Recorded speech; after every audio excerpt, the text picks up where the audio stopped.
Welcome to Conversations. I'm Suresh Kochatal. Jammu and Kashmir has always been a problem statement for India. From 1947, since independence till date, it has been a headache. To a large extent, the headache got sorted out after Article 370 was abrogated. But that was a political solution. There is also a military issue. And for long, Pakistani terrorist groups have been infiltrating the state and carrying out attacks against civilians and paramilitary forces and the Indian Army regulars. To a large extent, we all thought the issue had got sorted out and the number of incidents had started coming down, till in the recent weeks we saw a rash of incidents which resulted in the loss of lives of many of our army men who were martyred along the various areas of Jammu and Kashmir, especially Jammu.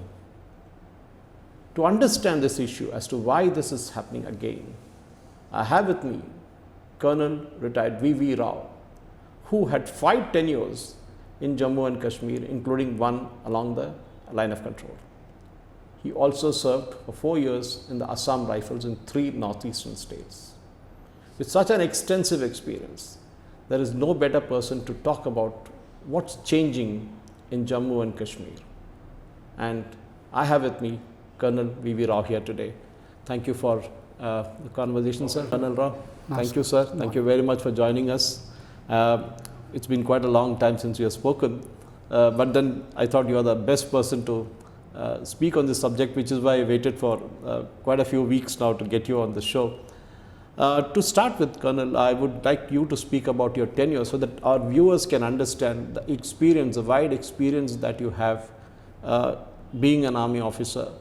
Where all did you serve, in what positions, unless it's confidential, which you need not reveal, but anything which is in the public domain which you can speak about, sir. Firstly, let us take a preamble on this J&K issue. Geographically, Jammu Kashmir is situated at a place where the Russian Federation towards the north, the Chinese towards the north and the east, the Islamic world itself to the west, including Afghanistan, which is always unstable for the last 3 centuries. It will always keep J&K on boil at any point of time, even in the future. That we must have. Though Russian Federation has weakened, so the northern threat has come down. That is why the Britishers were very clever in taking POK and integrating with Pakistan through a major sub. Now, coming to my tenures, I served before the insurgency started, terrorism started, that is in 1987, when we conducted a golf tournament in Gulmarg. And we were happy skiing, we used to go trekking. I used to run cross-country race along the hills in villages for many a times walking, as much as for 2 to 3 hours, freely in sports dress, normal shirt and short and shoes. I roamed around Srinagar. I saw a movie in the cinema hall. I used to go for Shankaracharya Hill for morning walk. In 1989, when the terrorism started, Pak-sponsored terrorism started, which they learned after the Afghanistan experience of fighting for the USA, they tried to implement in Jammu Kashmir, thinking that they will be able to segregate it from Indian subcontinent. At one point of time in 1994, when there were almost 5,000 such terrorists, including around 2,000 Afghan trained ones, the battle, they were winning the battle at one point of time. They inducted anti-aircraft missiles, guns, everything. And many places they were openly challenging the army. But then the tide turned in 1994, when we slowly started gaining upper hand. And by 2010 or so, we were quite comfortable. Now 2017 or 18, we have been able to suppress the thing in a large way. In when Article 370 has been removed altogether, the things have come to a standstill for Pakistan. The terrorism has come down to a large extent. At present, probably around 450 cadres can be anticipated in the entire valley, including that of locals. On the Pakistan side also, because of FATF pressure and other pressures, their own economy going down, political instability, then civil government somewhat over taking over the control from the army as such. The terrorist training has come down a little bit. Okay. But the original intentions have not been lost. So what they have done is, after Gilani's death, the Jamaat-e-Islami has become a toothless tiger in the Kashmir valley, where it has got maximum influence. So in terrorism in the valley per se is coming down. With the railway network going up to Baramulla, yes. In another few months we will have a train from Baramulla to New Delhi, which will bring the passengers within 24 hours to Delhi. I think it will be a game changer. Pakistan is considering one of the options, that is spread the terrorism towards the south of Pir Panjal ranges, that is Poonch Rajouri districts, which are sparsely populated compared to the valley. Okay. And 50% Hindus and 50% Muslims, especially the Bakarwals, exist. Here, the moment Hindus are forced to vacate for any reason, it will replicate the valley situation. Okay. Then second thing is, they knew that by 2024 August, because of the Supreme Court decision and the central government decision, elections will be conducted very soon. If they are able to reduce the Hindu percentage of voters going to the polling booths, that will give an edge of 6,000 to 7,000 votes extra, certainly for the Muslim contestants, and thereby the tables will be turned, where a proper Muslim Pak supporting party will be able to form the government in Jammu and Kashmir. That they are attempting. Reports have come that ISI people have been inducted. At least I am sure 4 to 5 key people have been inducted inside our territory to control the operations. Because if you see the operations, they are targeting the military patrols. That is, they are trying to increase the force strength here. Now, because of these attacks, the army will increase the strength. Then valley will be denuded. So then they can again have a play in the valley. Okay. Then comparatively, Doda has got a lot of hiding areas, the caves, rugged terrain, in a lack of roads and all that. So and throughout the year it is habitable. So this area makes it quite convenient for Pak to spread the terror. Mm-hmm. Now coming to the Assam Rifles induction, which we are seeing of the news, these 2 battalions were inducted in 1996 also, and they did wonders. They could kill as many in 1 year. One of the battalions, 26 Assam Rifles, killed as many as 86 people, terrorists, especially in Kupwara sector. So Assam Rifle people have got knack for ground. Mostly still they are dominant of Gurkha's troops, who are hardy, capable of climbing the hills, and resolute in fighting. So that will certainly make a dent in the terror efforts of Pakistan. This is the last chance for Pakistan to make any sway in the terrorism and J&K issue. After this, once the government is formed and probably the central government gives the statehood in a year or 2, they do not stand any chance. Colonel Rao, you have seen the insurgency from the early days, as you spoke about. Those days it was mostly locals who were trained by Pakistanis, or Pakistanis themselves were at the lower level who used to come down. There used to be encounters, people used to get killed, terrorists used to get killed, as you said.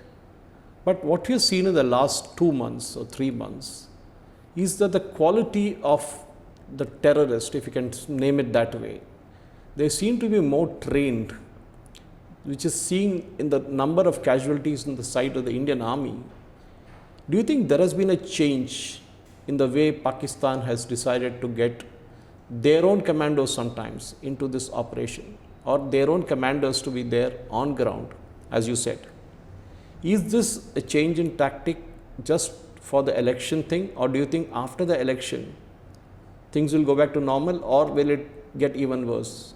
And more importantly, how should the Indian Army respond? Because you have been there commanding a battalion in that area. So how do you think the Indian Army's tactics and strategy? I'm sure the commanders on the ground know more than me and you sitting here, but still, I just want to know from your perspective, sir.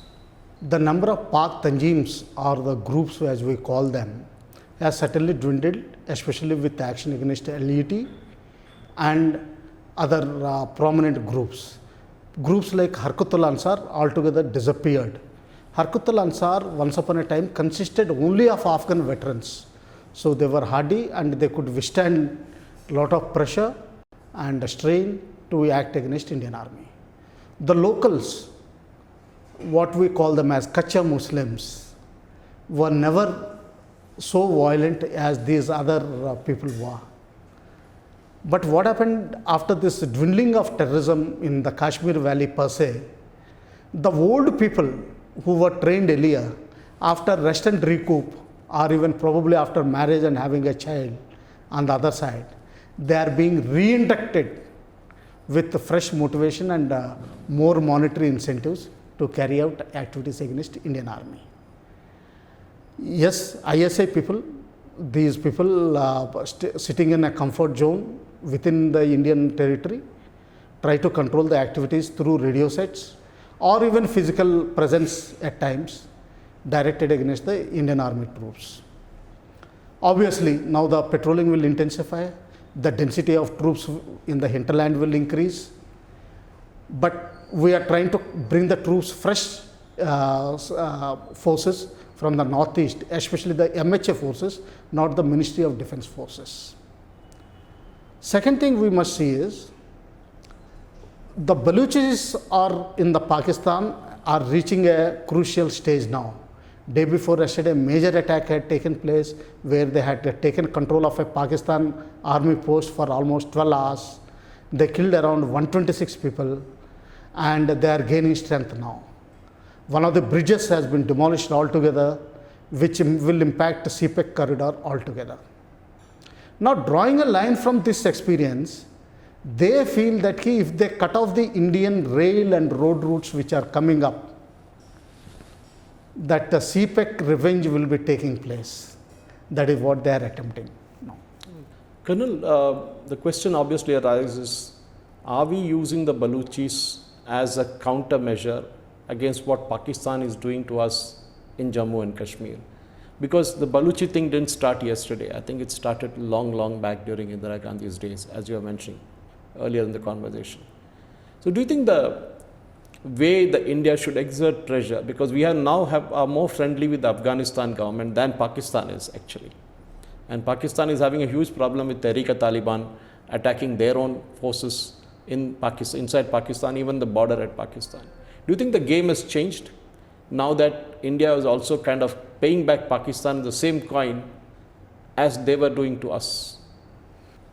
The media reports often say that the encouragement given to the Balochistan rebels was dismantled during 1975-1977 by then Morarji Desai government and followed by I.K. Gujral. It almost became zero. There is a reason for it. 1948 only Balochistan was occupied by the Pak army by force. The frontier Gandhi and others, they were still in Gandhian ideals and they never wanted to join Pakistan as such. After Jammu Kashmir issue, the present line of control was established and the ceasefire came into existence. Suddenly Pakistan has realized that Balochistan has still not joined Pakistan. So they invaded Balochistan. And Musharraf in 2006 eliminated the most popular leader, Bukti Saab. He was revered like a god in Balochistan and he was for independent status. He was called as Nawab and he could have become the de facto ruler of Baluchistan once freedom was given. Certainly, India is extending moral support, there is no doubt about it. But it's just moral support? Just moral support. It is geographically isolated from India. They have to fend for themselves. Yes, we have given shelter to some of the Balochi people. Beyond that, we cannot really help, unlike Pakistan. Neither we have got inclinations to do dirty things as Pakistan does. Colonel, as we see in recent days, a lot of young captains, even sometimes major, even colonels are getting killed in operations. The old army tactic, which used to be there, that the commanders usually don't get into the action. They only are the, directing the operations. Has that changed right now? Because we're seeing a lot of youngsters being, either they are angry or they want to do something and they get martyred in the process. This is the second question I want to ask you. From the Russia-Ukraine war, we have learnt that it's not necessarily foot on the ground, but modern technology that plays a lot of small drones which can create huge impact in the war is what's happening in Ukraine and in Russia. When you look at these two aspects, when you look at a young force taking on the terrorist and using technology, I was reading that even the recent conflict in Doda and other places in heavily forested areas, we were still using technology to try and get across to the terrorist. Do you think the time has now come for us to change our tactics in Jammu and Kashmir to reduce our casualties by using technology? Firstly, in Ukraine-Russia war also, Ukraine made some advances towards Russian territory. Say they went into 40 kilometers inside the territory, Russian territory, by using mechanized forces and rocket launchers, which were supplied by NATO. But they are not able to hold the ground. They suffered almost 5,000 casualties and they have to retreat force. In fact, Russia has taken one of the towns back again. So unless you hold the ground, that is infantry, holds the ground, there is no point in waging a war, just mechanized warfare, even with technology. USA could not do anything with technology in any of the Middle Eastern and Asian countries. Now, Vietnam is the prime example in olden days. Correct. Second thing is, Indian Army always followed the leaders leading the troops. Because of that, our cohesion, our discipline, our collateral damages are very few. Yes, you have got at some point, because the incidences have come down now, there could be a partial pressure from higher headquarters saying that now you act, where are the results? Because now obviously results statistics do make a difference. That pressure, yes, it is likely to be incumbent. Otherwise, even in my own operations or the operations which you have seen, the officer always leads from the front, especially young captains and lieutenants. And that is the greatness of our army. Why Pakistan army fails is their leaders do not lead them. The Pakistani troops and Indian officers will do better job. I think I heard this adage about the difference that an Indian army commander leading a Pakistani troops will definitely win a war. Yes. It's because that is the way our army has been trained. So shifting focus a bit away from Jammu and Kashmir, we have another hot spot which is the northeast. True, incidents have come down a lot from the Naga days when we had a lot of issues there, the Mizo days when we had a lot of issues. I had actually interviewed Mr. Padmanabhaya, who was one of the interlocutors in the Mizo talks and all. He was Home Secretary. Home Secretary for a long time during the number of prime ministers he held. Still inconclusive, but the things are still going on actually, but to a large extent peaceful. But we are seeing a problem with Myanmar now. Myanmar technically has almost lost north of its country to rebels, and those rebels are actually impacting India indirectly. Many of the refugees are streaming into India, what we call as Rohingyas. Do you think the Arakan army there in the north of Myanmar will impact India one day, because end of the day they are also an Islamic kind of nation. They are also fighting a Buddhist country there. We saw something similar in Sri Lanka from the Tamil side happening. Do you think Northeast, and we saw that with Manipur incidents, what happened in Manipur, a large extent cookies are from Myanmar. Do you think, as having served Assam Rifles in 3 crucial states of the 7 there, do you think the situation is far better than during your days? Situation in Northeast has improved a lot. In Assam, it was very severe. Now it has come down a lot, especially during Sheikh Hasina time. Many of the top leaders were handed over to us back. In Tripura, TNV, Tripura National Volunteers, led by Vijay Rangwal, had surrendered during somewhere around 91-92. Thereafter, peace had ensured, and suddenly the railways extending from Dharmanagar to Agartala has changed the scenario in Tripura. Now, virtually Tripura is out of insurgency. Coming to Mizoram, again after Laldenga Rajiv Gandhi Award agreement, it has come down peacefully. The issue with Manipur is Meiteis are considered as Hindu faction in the hill state, and they do not enjoy any reservation facility. Whereas all the other northeastern tribals, and especially one with Mongoloid features, are lesser accessibility to education, healthcare, and rail network, etc., were given these facilities, whereas the Meiteis were missing it. The Kukis were enjoying it, the Nagas were enjoying it, the Meiteis were enjoying it. Once the Meiteis reservation as issue come up, this Manipur issue blew up, because the state government jobs will be completely reserved, and where will they get for the 50% open category? I really don't know. It was certainly not, it could have been handled better. There was no doubt about it. Coming to the Nagaland, even their situation has improved a lot. We can mention one point here which people are often forgetting.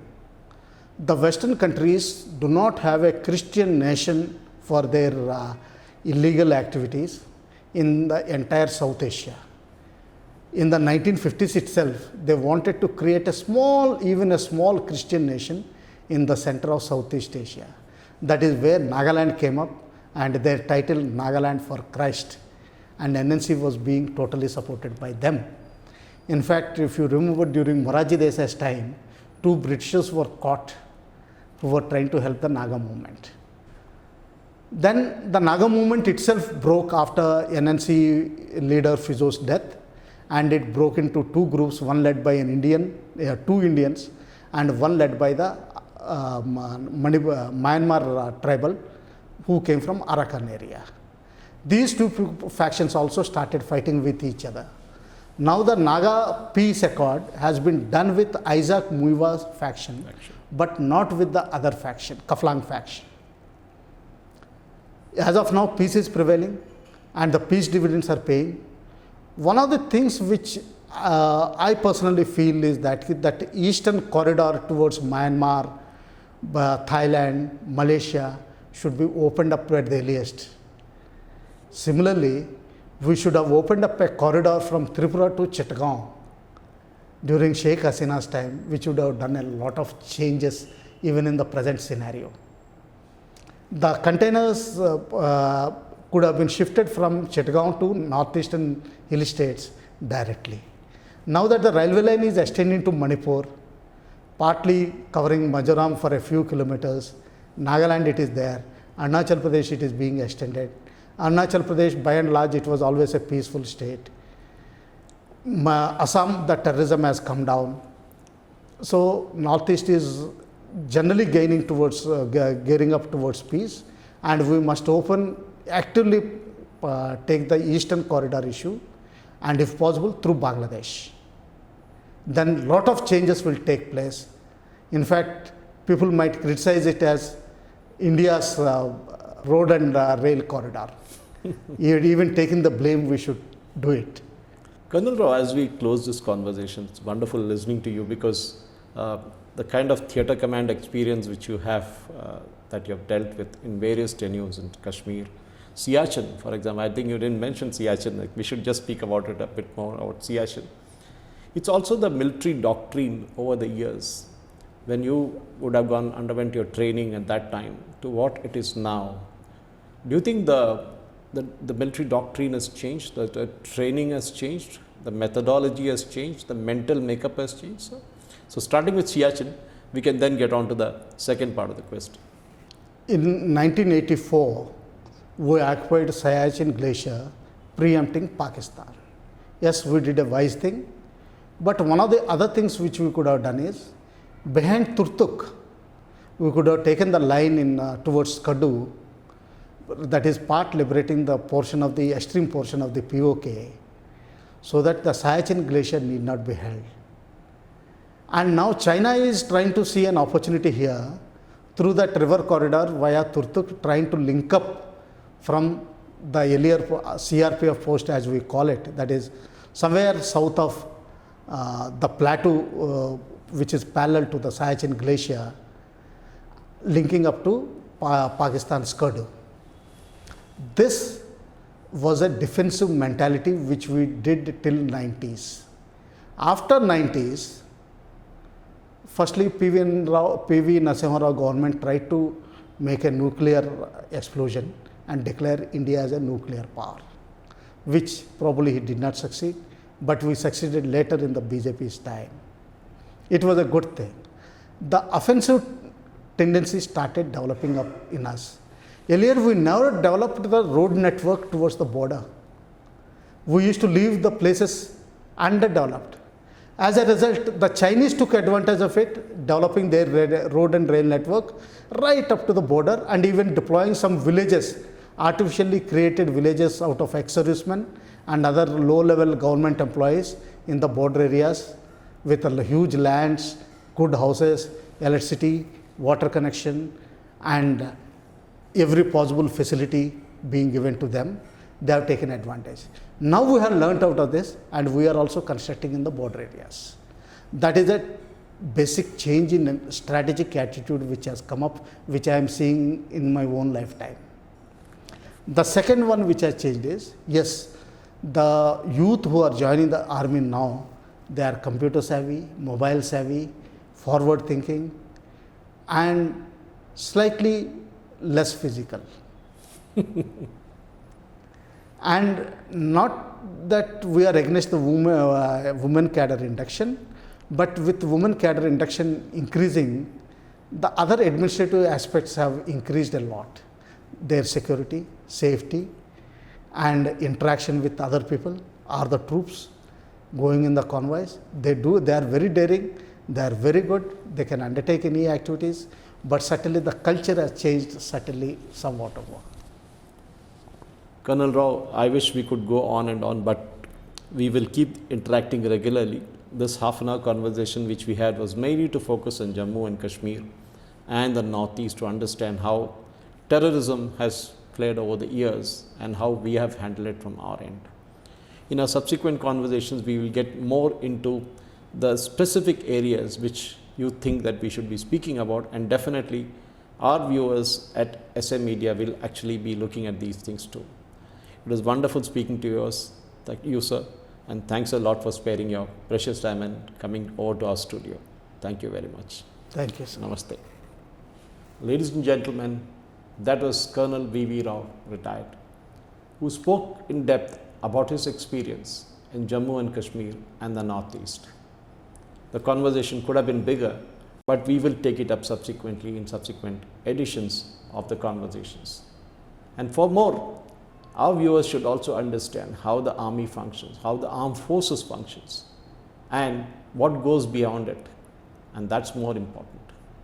Today's youngsters have a lot of lessons to learn from veterans like Colonel Rao, and I'm sure they'll apply it to their life and their career. Thank you for watching. Jai Hind.